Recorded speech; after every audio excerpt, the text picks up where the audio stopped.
Yo, Elliot.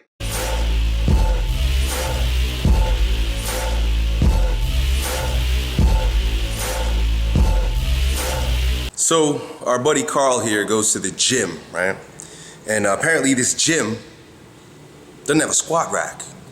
That's the dilemma. I don't even know why they call these places gyms. They're not fucking gyms, you know.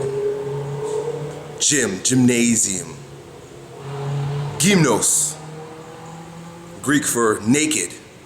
You see, we should probably show up naked. See, like I do. Watch these videos, man, I'm naked because I'm in a real gym. See, we have squat racks and gymnos. But you guys, you go to fucking health clubs. That's basically what it is. Yeah. Not as lucky as I am to walk around naked in a squat rack. So what do? He has come up with a sort of a plan. He says that perhaps he can use the leg press in the health club and also do deadlifts, right? Because there's no squat rack, so he could train his legs on the leg press, and then he could train his back, his core on the deadlifts. And he feels that, you know, perhaps by adding the two components, because, you know, squats are a combination of what's happening in your core and in your legs, by just hitting both of those with a lot of ferocity, a lot of intensity, that perhaps he's going to get the same benefit. You're on the right track there, buddy. It probably would be somewhat of a good idea. Number of things that you got to remember, number one of which is that squatting is actually a pattern in and of itself. And although you could chunk it down into different parts, you know, what you basically figured out is that there's the flexion and extension of the hips, and there's flexion and extension at the knees and ankles, right? And you're figuring, well, I'll chunk it down into those two separate parts. That's fine, but there is a motor pattern associated with actually squatting down. And you don't want to create what's called a faulty recruitment pattern. Now, this is basically where you take a functional movement like the squat, a primal pattern, and you train the flexion and extension of the hips, or, you know, different chunks, the hips and the knees, separately from one another, and then your nervous system develops patterns associated with flexion and extension of the knees in absence of the hips and the stabilizers.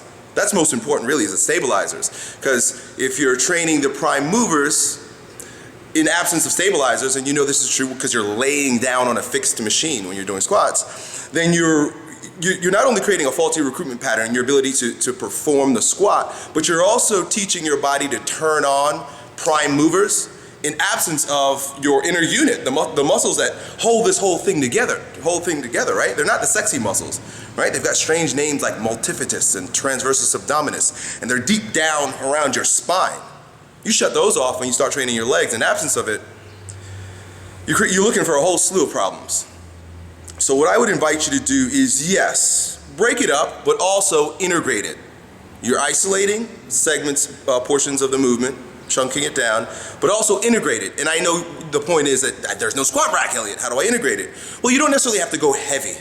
I would invite you to do things like goblet squats, right? You can grab a dumbbell, just hold it here and squat. You can do Jefferson squats, whereas essentially you're holding a dumbbell down between your legs here. So I'm gonna surprise you. I actually am not naked. So down between your thighs, right? You hold the dumbbell here, and then you squat down. Boom, and then come back up.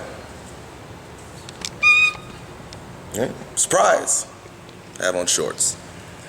So there's Jefferson squats, there's goblet squats, there's split squats, where basically it's not so much a unilateral squat that you typically do in a squat rack, but you split. You got one leg in front of the other. It's almost like it's a lunge, but you're not walking and you're not alternating. You're just lunging up and down. And those are all going to maintain that. It's all about the nervous system. I don't know if you guys figured it out. Either I just happen to be in love with the nervous system, or I just happen to be brilliant, because that's all I really am interested in. That's all I really talk about. Most of the other stuff is kind of superficial compared to what's happening at the neuromuscular level, what's happening with the mind. And you don't want to teach the mind. You don't want to teach the nervous system incorrect patterns or faulty recruitment patterns. You want to keep them integrated. So that's it, dude. Bust it up on the leg press and deadlift, and then go do alternative to squats. Oh shit, did I just say there was no alternative to squats about a week ago? Psst, don't listen to this guy, man. He's full of shit. Contradicts himself all over the place. I'm done. Yo, Elliot.